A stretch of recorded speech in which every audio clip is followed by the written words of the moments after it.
Take an ordinary home, gut it, rebuild it to 1900 specs. Call in experts. This bathroom is going to be largely filled by the cast iron bath, and we're not going to have a toilet in here. That's outside down the yard. So that every detail is perfect.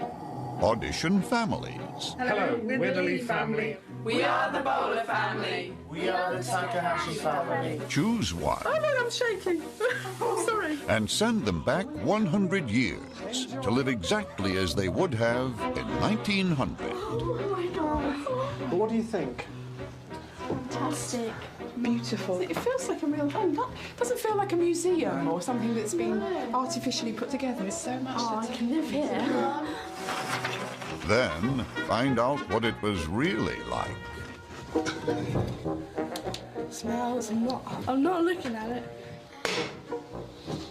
Fed up being dirty, smelly, and greasy, and skanky. I want to go home.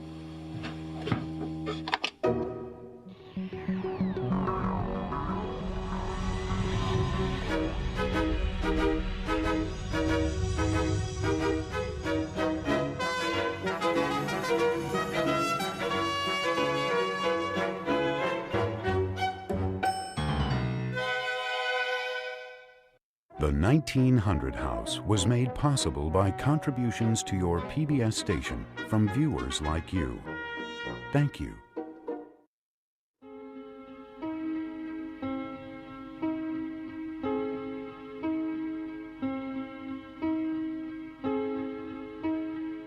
From the outside, this house looks like any other London suburban home. Inside, it's unique.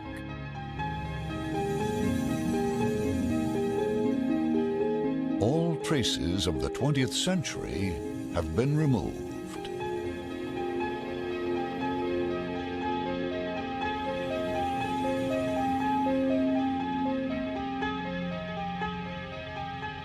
This is not a film set or a museum. It's a real house, equipped as it would have been in the year 1900. A modern family is coming to live here for 3 months. No central heating, no television, not even electricity. They will be the subjects of an experiment to test how domestic life has changed in 100 years. Your #1 talk station, Talk Radio. Now then, who hasn't dreamt of giving up the stresses and the strains of modern life and going back to the good old days? We're teaming up with Channel 4 to enable you to have the chance to give up the modern life and live in a Victorian house with absolutely turn-of-the-century conditions. We're looking for an average British family to take part in this extraordinary social experiment.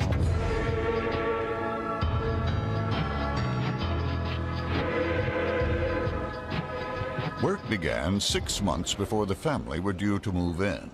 To oversee the project, we enlisted Victorian expert and curator of living museums, Daru Rook.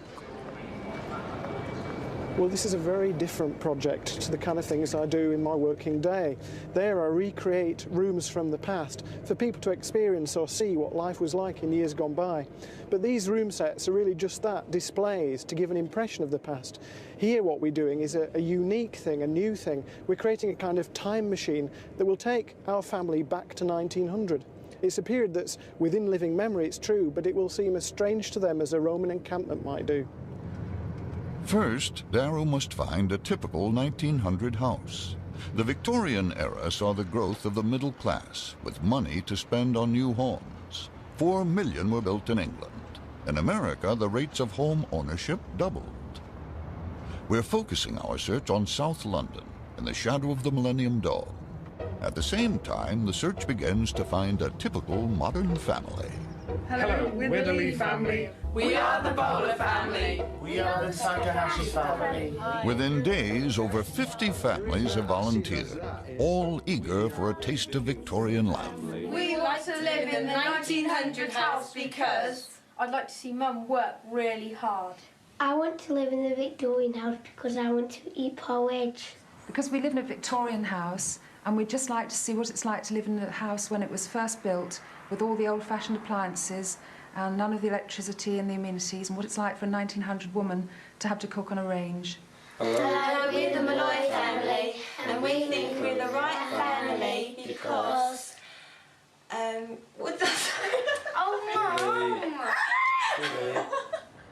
So far, 30 homes in the London Borough of Greenwich have been visited and rejected for the 1900 house. We're being guided by a map created in 1890 by a social reformer named Charles Booth. As part of his drive to improve conditions in poor areas, he created the map and marked every street in London according to its wealth and status. Directed by his research, we are looking only at roads defined as fairly comfortable, good ordinary earnings. Looks fairly authentic. On Elliscombe Road, Daru and project architect Peter Riddington find a promising house, a home of the period with 3 good-sized bedrooms. Yeah, I think this is going to be perfect for your needs. Lovely period house, built in about 1890. Ooh, I don't like the look of that. Has it been flats? Yeah, it was converted into flats in the 1960s. Not quite the grandeur of its early days by the looks of it.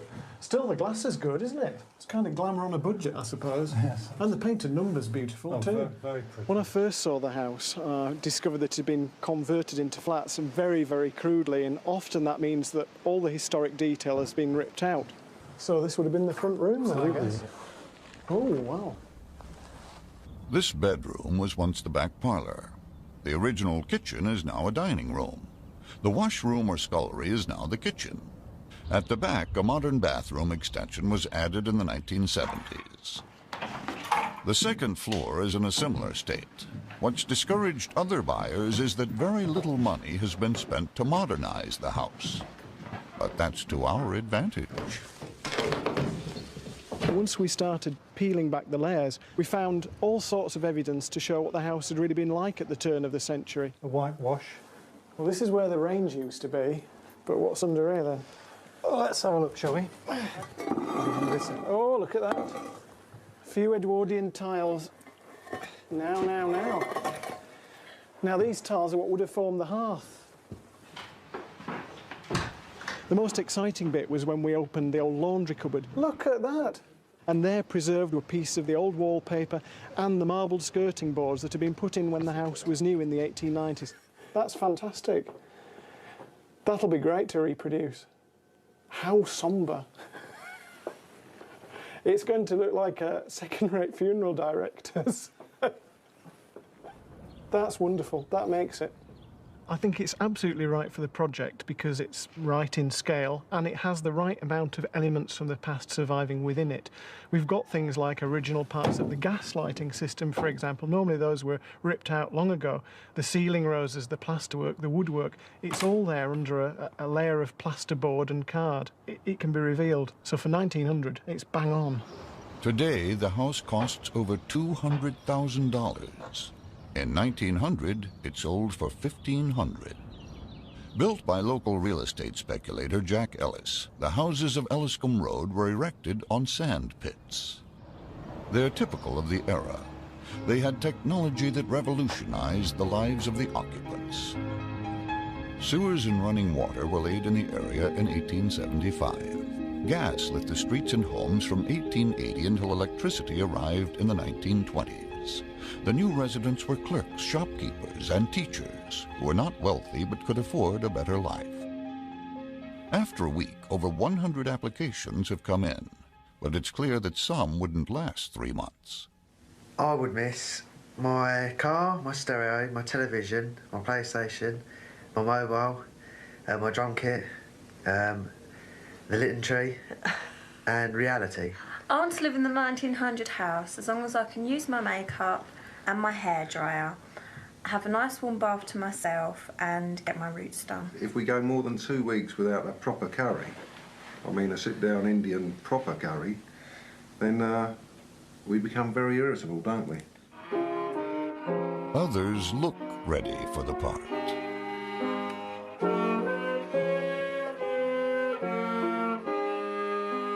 Hi, we're the Griffiths family, and we want to live in the 1900 house because we seem to be so busy, even with all the machines to help us in this day and age. It'd be fascinating to find out how they coped without them. I also quite like the idea of being a Victorian father and sitting in my chair whilst my good wife waits on me. I'm Stephen and I'm 10 and I've made a model of the parlour in a Victorian house in 1900. Many see the experience as a chance to bring their family closer together. But But psychotherapist Judith Lusk, who'll help make the selection, is not so sure. I think there are going to be a lot of stresses on any family. Probably one of the biggest ones is going to be spending a lot of time together, because I think in modern times we use loads of things to kind of get away from the family and dilute relationships, whether it's television, computer, hobbies, going out. And that just is not going to be there. So I think that's going to be quite an intense stress. At 50 Elliscombe Road, the contractors have arrived. With 4 months to go, their first job is to strip out all traces of the last 100 years. We're using builders who are specialists in historic restoration. Although it's a big job, it's the smallest house they've done. Foreman George Cox is used to grander surroundings. You know, of all the places I've worked in some fabulous places, you know, the Palace of Westminster, Buckingham Palace, Mansion House. Ah, that's the old dresser piece. Yeah, this, it's got a lot going for it because it reminds you of your childhood. Original? Yeah, and the old original dresser, the top steps. It makes me think of so much of how much life has changed, the era of fires has gone. This is why so many people, in my opinion, will see so much in this, what we're doing here. Everything added in the last 100 years has to go, even the insulation in the attic.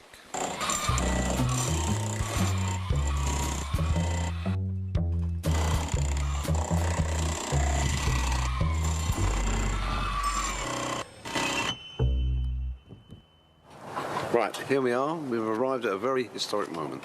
This is the last piece of evidence of the previous owner, an old lampshade. Now going on to the skip. The difficult task is now ahead of us, which is getting the right fixtures and fittings to put into it to make the house work. In my job, I spend my time recreating old-fashioned interiors, like this one at Thwaite Mills, where you can see the scullery, which we've recreated to the way it looked around 1900. It took us months and months with the vast resource of the museum behind us.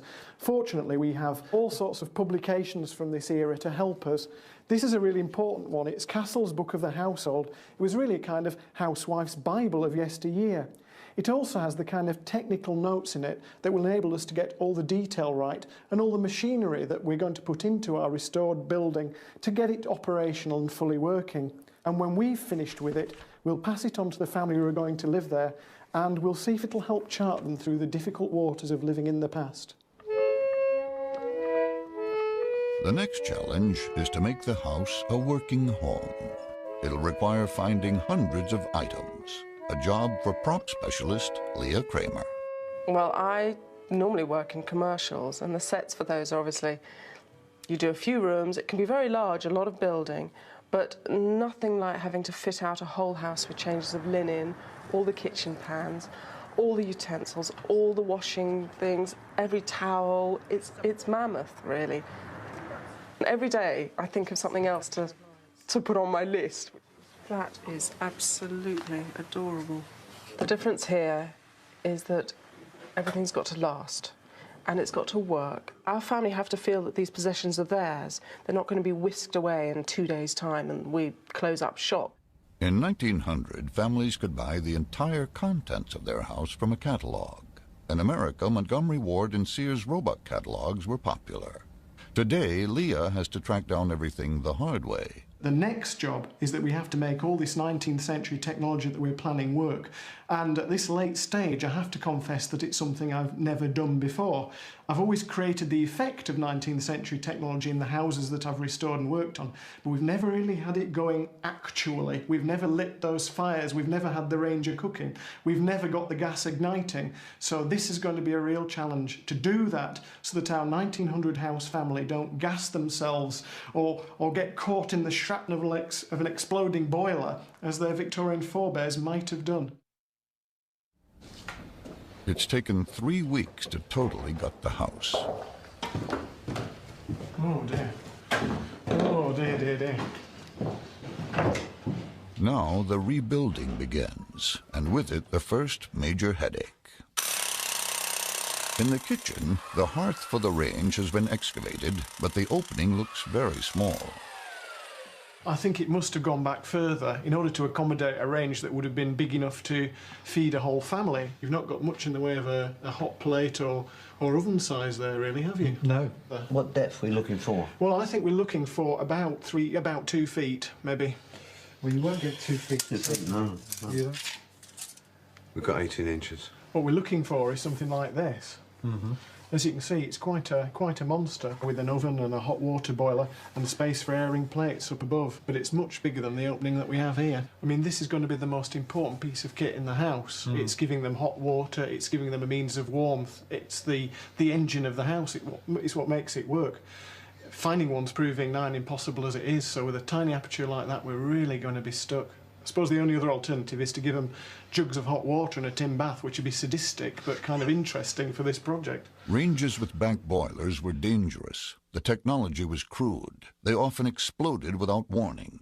It'll be one of the many hazards in the 1900 house. So this is the kitchen. This is where they'll be carrying out their cooking. 100 years ago, there was less thought given to safety in the home. Today, we have many more rules and regulations, so we've brought in specialists for advice. The local authority are monitoring the building from a building regulations point of view. What we've said is we've given them a performance specification and we've told them we do not want the family to die. And they... I think from the initial look we've had around, it certainly raises a lot of the issues to do with how much things have changed since 1900 and how much we take for granted the safety improvements that have been made in all sorts of different activities that take place in the home. Certainly around London. The safety inspectors can't properly assess the risks until the house is finished. We're now taking a big gamble, because if they're unhappy when they return, they could close the project down. I think the primary concern is the fact that there are a number of children in this environment. So what would your advice be to a family who are going to move in these conditions? Don't. Sorry, that's a good question, but I'm not sure I have an answer for that one, at this stage anyway.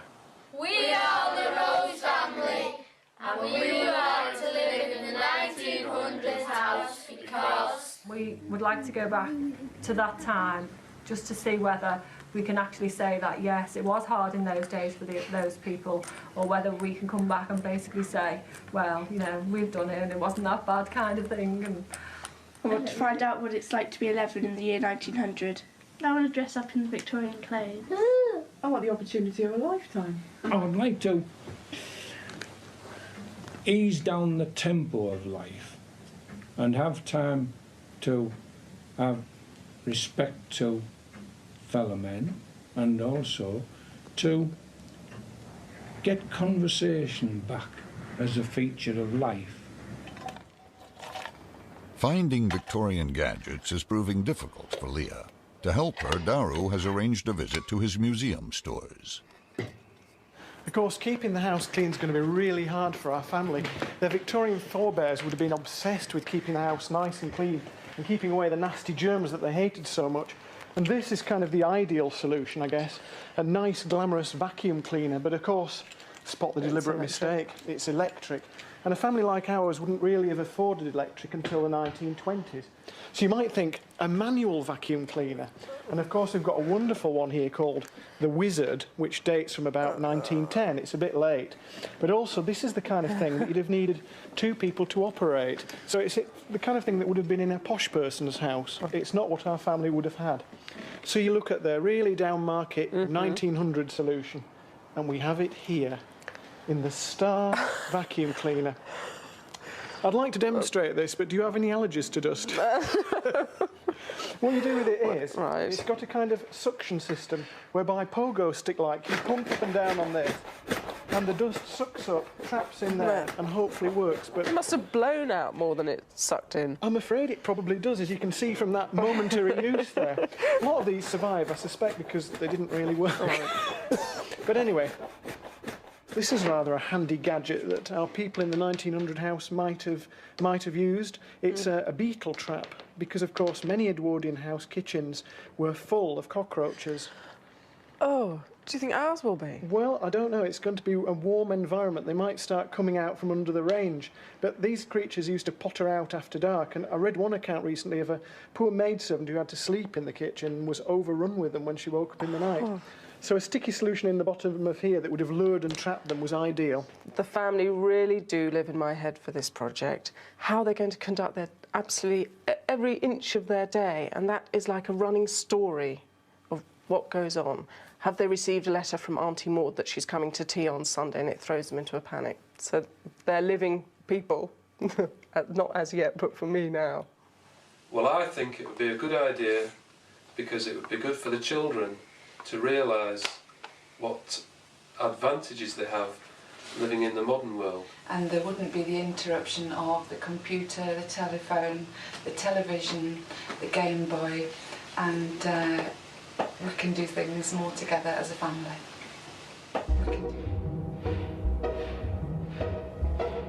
At Elliscombe Road, the job of reinstating authentic Victorian appliances has begun.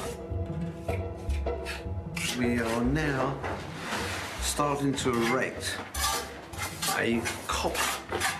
It's a brick-built structure that this bowl fits in, but the problem's been we didn't know how to do it. So we had to go back to a turn-of-the-century book over here that gives you a design of how to build it, showing clearly how it was built with the copper inserted. There's a fire in the base here. That warms the water that the family washing goes inside the bowl here and then transferred over into the sink to be rinsed. And that's how the family wash was done. Down here, Peter, is the gas pipes. Investigations in the cellar are promising. There's a good chance that the gas piping we'll need for the lights is still intact. But this is old. Definitely, old barrel, yep. Yeah. Well, with a bit of luck, that's still working. Yes. Yes, indeed. Hopefully. Most homes of the period will still have gas pipes buried in their walls, more than 100 years old and unused for at least 60. The pipes are reconnected to the gas main. A pressure test shows they're still sound. But what will happen when we uncap the original gas outlets? When the electricity went in, the electric lights went in, these would obviously become redundant. So this is the time to tell. Are we dead or alive? And you can quite clearly see we're live there, George. So if you can put your finger over that, please, for now. Half a century of dust and rust is expelled as gas fills the pipes once again. Well, that's great, because first of all, we haven't got to put new piping in. But I think, like many of the other things we've found in this place, it's remarkable to think that that's 100 years old and it's still sound. But one big item is still missing. Everything's proceeding quite well, but there is some problems. The gear that's being provided for us by the clients is quite a bit missing. The major thing being the range cooker. Apparently they're going all over England, Scotland and Wales. They haven't got one. And I am worried a bit whether they're going to find one. Once, every home had a range. But by the 1940s, the installation of electricity made them redundant and they were ripped out. Few remain that work, fewer still that are the right size. As a result, Leah Kramer has spent weeks looking for an operable one that will fit in the home. I've never had such difficulty finding anything before. And when it started to prove to be a little bit difficult, I thought, oh, it'll be all right. By Christmas time, I'll get it. And then Christmas came along, and I thought, New Year, I'll have it. And suddenly we're at the end of January, and time is really rushing past, and I still don't have it.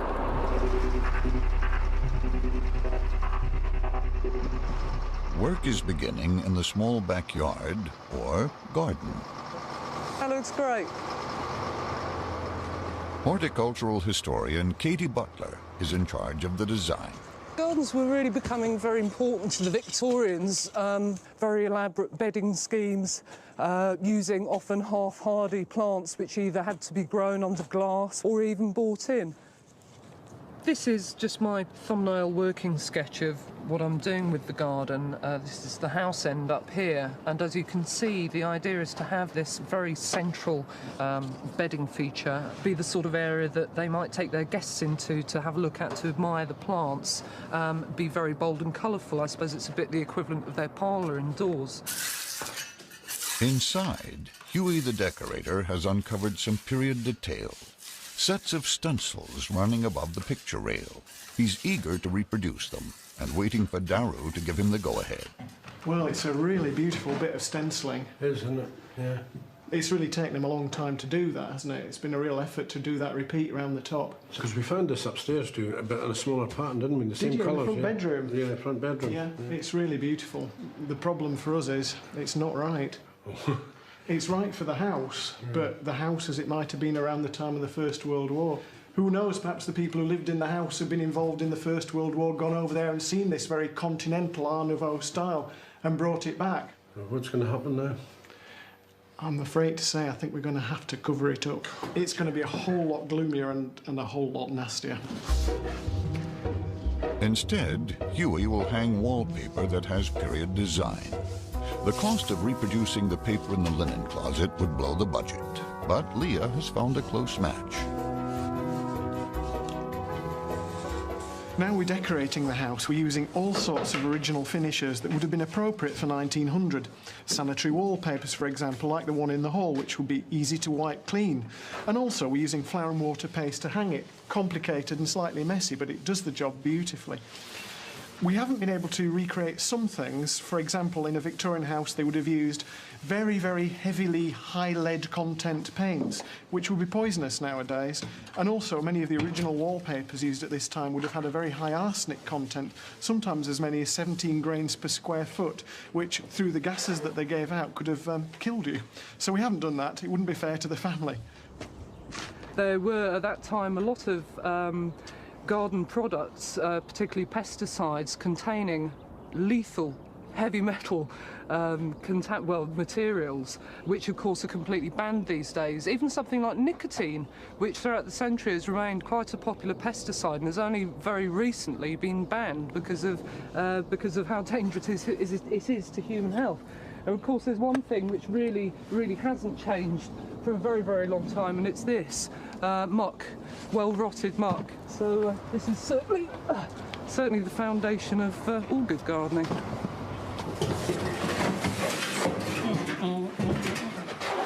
I'll watch his paper now. This would have been the ultimate mod con in the house of 1900. It's the bathroom, although I'm standing where the bath is going to be. Baths were still quite a new thing for large sections of society in 1900. Books advised you to take a cold bath or cold wash each day and perhaps a hot bath once a week, because whilst recommended, people weren't sure that they were terribly good for you. This bathroom is going to be largely filled by the cast iron bath. We're also going to have a wash hand stand with a jug and basin on it for shaving with, and we're not going to have a toilet in here. That's outside down the yard. An indoor toilet spelt disease. The noxious smells that could come from the pan could put a whole family into the hospital ward, so they tended to avoid them wherever possible. The toilet we've installed out back is state-of-the-art for 1900. The patent Niagara guarantees satisfaction with a 2-gallon flush, complete with S-bend to prevent sewer gases rising. Is that way around? I think it's pretty tough. The discovery in 1860 that typhoid cholera were carried in water led to a gradual improvement in purification. Even so, in 1900, families were recommended to filter their drinking water. It would be another 10 years before chlorination was universal.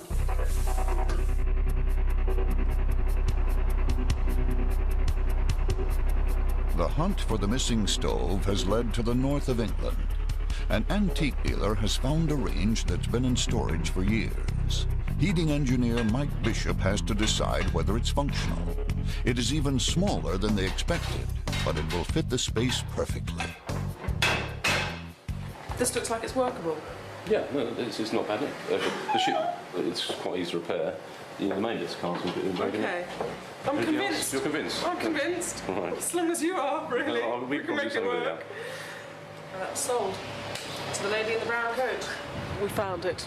At last, it's taken me 2 months of searching from Yorkshire to Brighton for this blessed range, and now there's one that looks like it's going to work. It'll fit in the space, and it's done. And now I can get on with the furniture.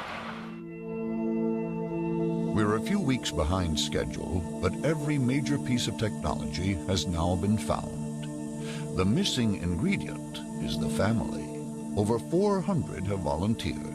With moving day just a month away, it's time to decide who will get to live in the 1900 house.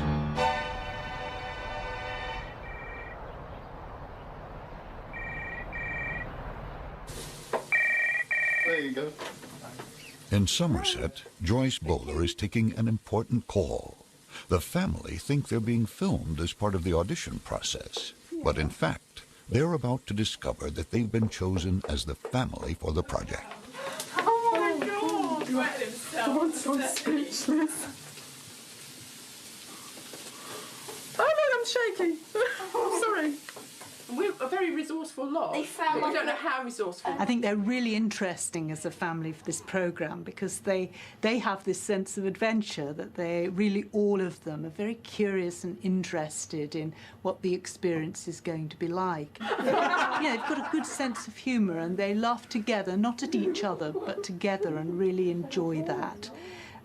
They're also, I think, quite comfortable with the camera, which will be very, very important if it's not to be too stressful. And the third set, off we go. Paul Bowler's job as a warrant officer with the Royal Marines means that the family has moved a lot. They've been uprooted 13 times in 16 years. For 11-year-old twins, Hilary and Ruth, it'll be a welcome break from boarding school. Computer addict, 9-year-old Joe, and sister Catherine, 16, will also take on the challenge, while older sister Connie will stay behind to look after the family home. Joyce will be at the helm. What really captured my imagination with the 1900 house was it offered an opportunity for us to really live, to go back in time and to, in effect, time travel. So down to the last little bit of clothing that I'm wearing, down to the food that I'm preparing, the bed that I'm sleeping in, the cotton in the sheets on the beds that I've made that I'm sleeping in, that I really feel that I'm not play acting it, but that I really am living 1900. It's like going to a National Trust property and being allowed to go in the rooms that you're not allowed to go in. Yeah. And the excitement that would bring to somebody. And to touch the things that so it's you're like not you see the allowed bed and it says a little card, do not touch. Yeah. You've got to get inside. But Dad said yesterday that he Mum's thinks... going to be all right, but Dad... Yeah, Mum will keep a level head, but then if Dad goes off the rails, then it will all collapse, and Mum will collapse, and like we'll run out screaming.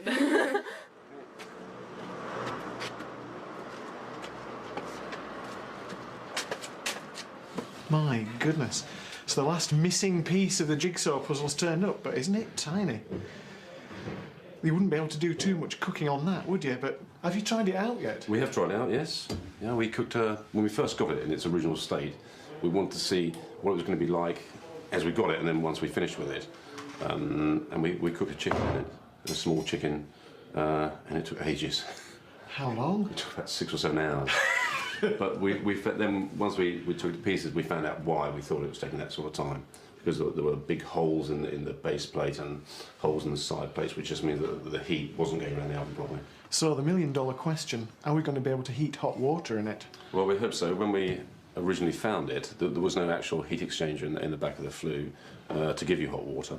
But when we took the plate out, the base plate out, which fits in just like that, we found this cutout, which was probably where a heat exchanger was. So we're having a stainless steel replacement made, and hopefully that will give some sort of provision for about 25 to 30 gallons of hot water, which is dictated by the amount of storage we put in the bathroom. So they are going to be able to have their hot baths first thing in the morning? 1 or 2 of them will be.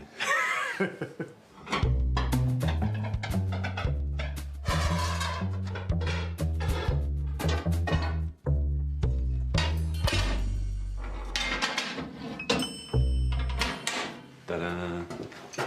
Ranges like this were incredibly important because they allowed people to really cook in the home. I think people forget that 100 years or so ago, lots of people actually had to take their pastries and their joint out round the corner to get it cooked at a communal baker's. With the development of ranges like this in the 19th century, it allowed them to be cheap and to be installed in small houses, so you could cook at home for the first time. The local environmental health department has rejected our request to burn the coal authentic to the period.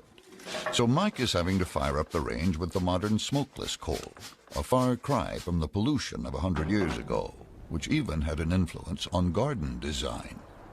The main reason, I suppose, for the Victorians in cities that bedding was so important was because the air pollution was so appalling in those times because of the heavy industry, the extension of the railways, all sorts of motorisation starting to happen.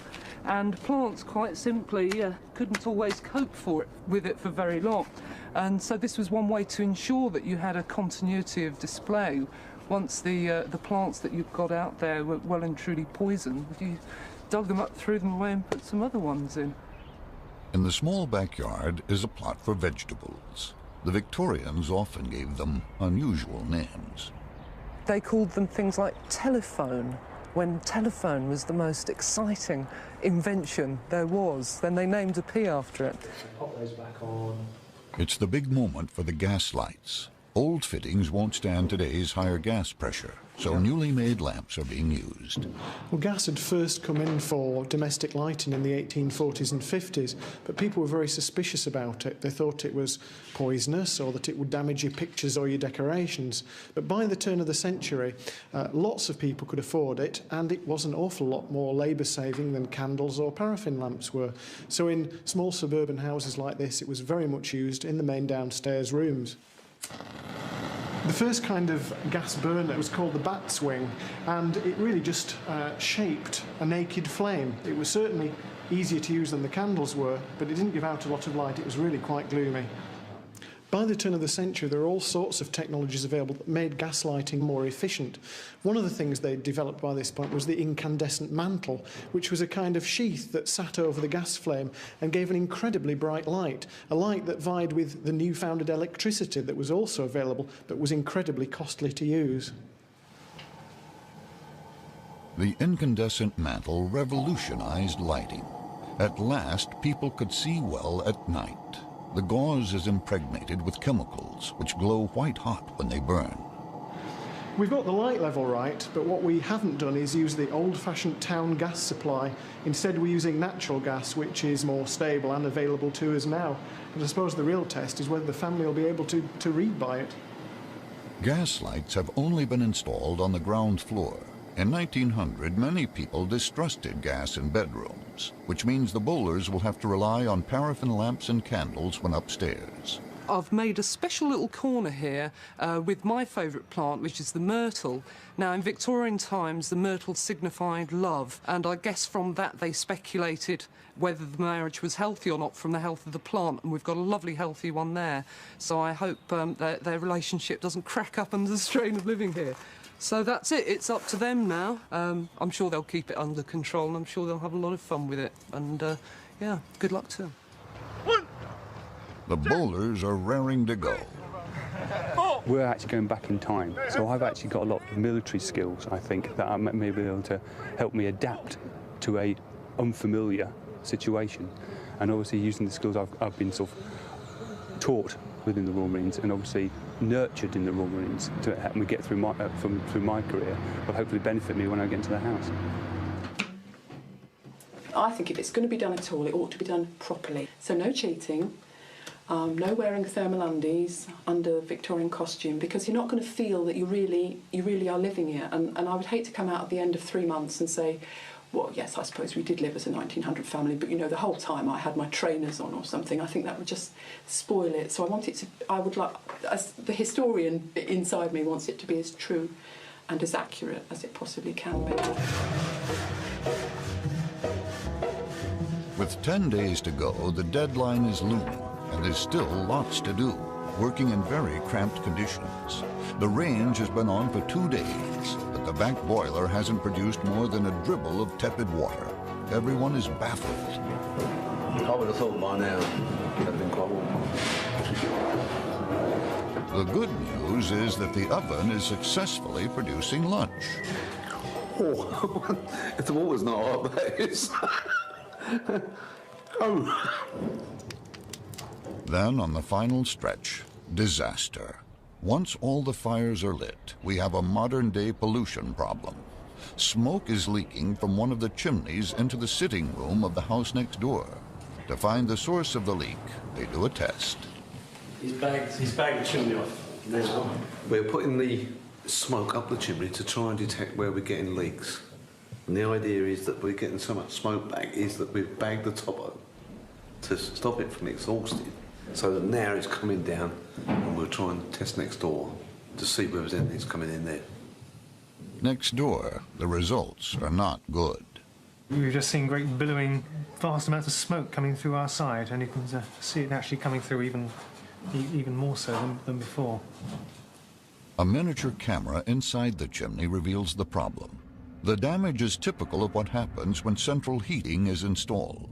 Moisture rising through the unused chimney has reacted with acid produced by years of burnt fuel. It has eaten through the mortar in the brickwork dividing the properties. Unless we reline the chimney, deadly carbon monoxide could penetrate the gaps. What we learned is a total disaster. So now we've got to open this up, haven't we? We've got to have a throat thing put in, the line has got to come down, everywhere's got to be protected. All this has got to be repaired again, same in next door. Just when we didn't need it. Oh dear. The building work starts just as the furniture begins to arrive. The last-minute building work has really put behind my decorating that room. I've had to pick up the furniture much later. It's all getting very near the time when our family are moving in, and I won't know whether I'm actually lacking things. So it's nail-biting stuff, actually, for me. Roland, you going to give a hand? Let's try to get damage.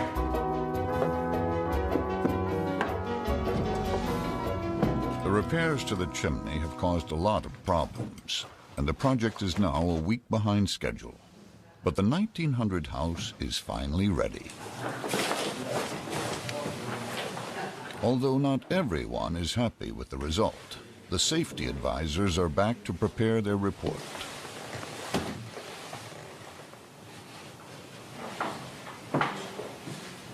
It is a winter's day, and the house is so gloomy it's hard to make a full inspection. Every object is scrutinized for potential hazards. Looks like a felt pad. Yeah, felt pad reservoir. Their findings are sobering. They identify over 50 health and safety issues which need consideration. To make the house completely safe, they recommend reinstalling electricity, removing the cutthroat razor, and adding a thermostat to prevent the back boiler from exploding. Rag rugs are declared tripping hazards. What we can't do is rebuild the house at this stage, so what we're going to do is send the bowlers to a living museum where they can experience some of the real hazards of 1900 life. What we've also done is to fit a break glass unit which holds the key to this door, which is the old box room of the house where we keep our technical equipment. In here there's a phone, so if they need to call for help, they can use this.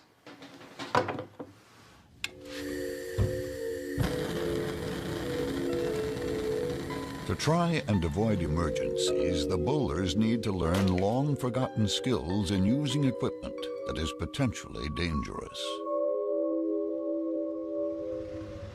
To teach them, we're sending them to a living museum in central England for several days. Here, staff are expert in demonstrating turn-of-the-century household skills. You want to light the range from the front. When we're in the kitchen and we work by the range looks like a big, scary monster. It was black, and when we lit the fire, it got hotter and hotter and hotter. So how will we know how hot the oven is for what we're cooking? Right. The way of testing the oven is simply by putting your hand inside it. It's the only way. Right. So you'll just get to know the temperature, whether you'll have a cool, a medium or a hot oven. Cool, medium and a hot hand, is it? Yeah. That's right, yes. Okay, if you get a handful of soda from there, don't put your knives into it. Washing 1900 style means soda crystals and boiling water. You can use the soap jelly as well, which they also use. And this is grated soap and boiling water. That's nice stuff, that soap jelly, isn't it? Don't forget, you'll be washing your hair in that as well.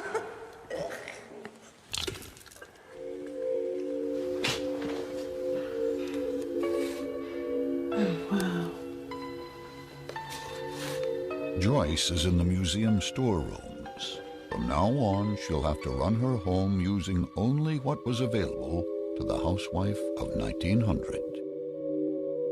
Looking around, I tended to go for the things I recognised. So you think, oh, I know what that is, I know what that is. And then you suddenly realise it's packed full of things that you don't know what they are. And you know, you're thinking, hang on, am I going to open the drawer in the kitchen and it's going to be full of all these things, implements and stuff, and packets, and I won't know what to use them. And that's a little bit scary. This is the fabric that you'll use for. Nearly 30 years before the tampon was invented, Joyce will have to make her own sanitary wear. And how do we make a sanitary rag? I mean, how does this fabric work? You just get a piece of it and fold it over. So we just shape it? Just tack it at the sides to make it secure, yeah. And then pin it to the sanitary belt. You'll have to make yourself a sanitary belt. Okay. Right. Without detergents, clothes and sheets will have to be boiled, but boiling has its own hazards.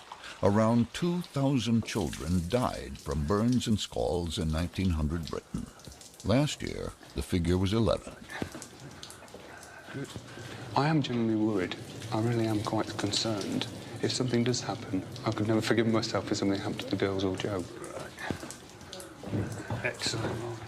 It's going to be for 3 months of really hard work. And 3 months of really hard work using extremely hazardous equipment, yeah. Hopefully we're not going to have an accident. Now 1900 House is becoming reality, I'm a little bit scared, to tell you the truth. We've all got different feelings about this. We're signing ourselves off from the 20th century. Don't forget that. Completely and utterly, everyone. We're going to be doing it for real in the house. We're not going to be practising like we were here and everything. We're going to be doing it for real. So we're going to have to do it properly now, not just make faults. We're going to have to do it properly. I'm still enthusiastic. I mean, one of my failings is that I always feel that other people are going to be as enthused about things as I am. And like a little naive little girl. No, I'm just very positive about it. You're just obviously aware where the fair is, Joyce. Yeah, you go running and go, ooh. Possibly. But I still want to do it. It's going to be great. As many safety regulations as possible have been complied with. The house is now ready for the bowlers to move in. Almost a third of the decorating budget has gone into one room, the front parlor. This was a room designed purely to impress visitors, though in America, very grand parlors were already considered old-fashioned by periodicals like Ladies' Home Journal. The back parlor is where everyday living took place. Most meals would have been eaten here.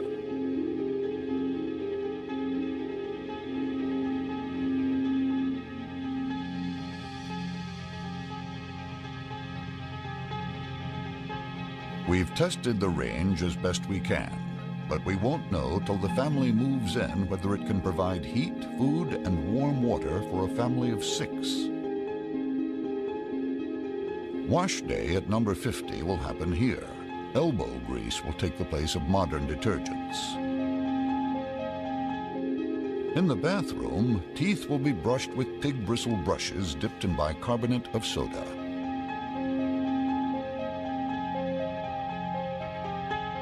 The best bedroom, once reserved for births, deaths, and the occasional guest, will be taken by Paul and Joyce.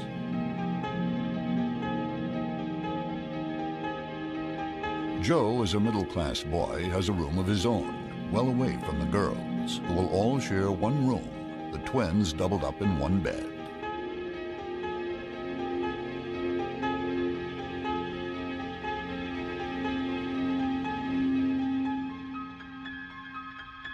Before the family moves in, there's a chance for local people to look around.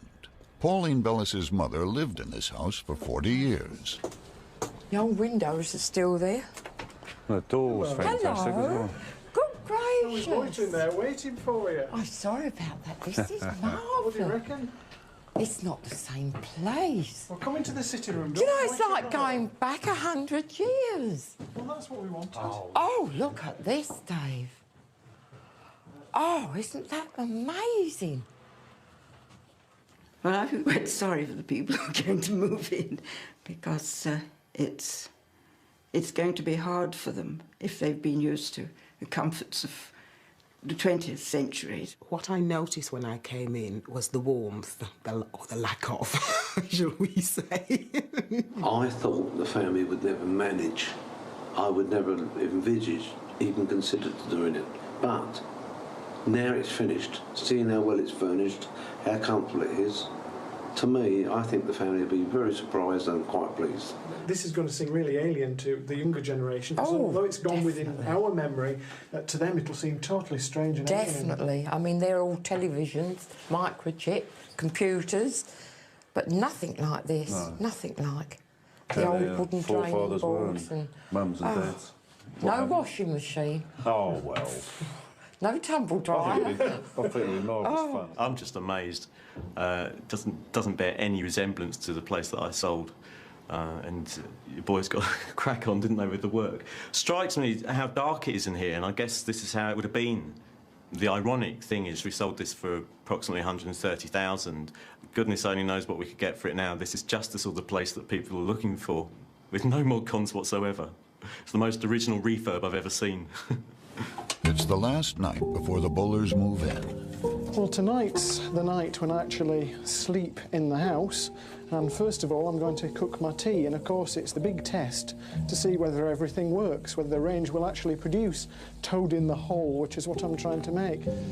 See whether this whisk of the time actually works. Apparently, according to the instructions, this is meant to have the texture of double cream. But at the moment, I think it's rather like the stuff Huey put the wallpaper up with. It's early March, and unless you're close to the range, the rest of the house is close to freezing. Mastering the fire will be an important skill for the Bowlers throughout their 3-month stay. Well, it's been in here for about an hour and a half now, so we should have action in theory, and, well, it's not as bad as all that, really, but if I get it to the table, let's have a poke at it. Well, it's more like a sort of semolina pudding that's been out in the rain for a couple of days at the moment. But I think if I stuff it in and leave it for perhaps another hour, it'll be all right. But I think in the meantime, I'm going to have some more cake. Well, it should be done by now, and this says that we should have lit the oven earlier and stoked it up better than we did do. So the family are really going to have to be on their toes to keep this hot all the time if they want meals on time. It will be really interesting to see how the family grow, whether we'll be able to gel, because we're a really close family now. Whether we're held together by 20th century technology is something we've yet to find out. Are we doing it for the nation or are we doing it for us? We're doing it for us. Sorry. Yeah.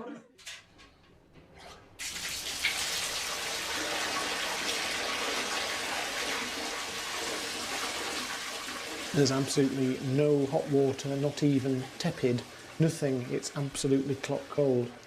The fire's been lit for about 6 hours now, and we've got nothing. So I'm not going to be having a bath in that tonight. It's such an experiment, this whole project, the family leaving the 20th century and returning to this period in time. It's going to be intriguing to see how they get to grips with all of this technology and still carry on with their everyday lives. It's going to be hard for them, but I don't think it will be without its compensations, and for us it'll give us a chance to see really how life in 1900 was lived, and also to contrast it with our lives today. I'm not wearing any drawers. Quite frankly, I don't think a Victorian lady would have done with this amount of skirts on. She might have done if she was going to a special occasion, But it's going to save me so much more washing. I've got my top stuff on. I've got, you know, my under corset thing on, which comes down so far. But I'm not wearing the bottom half, because I got it out and I thought, why?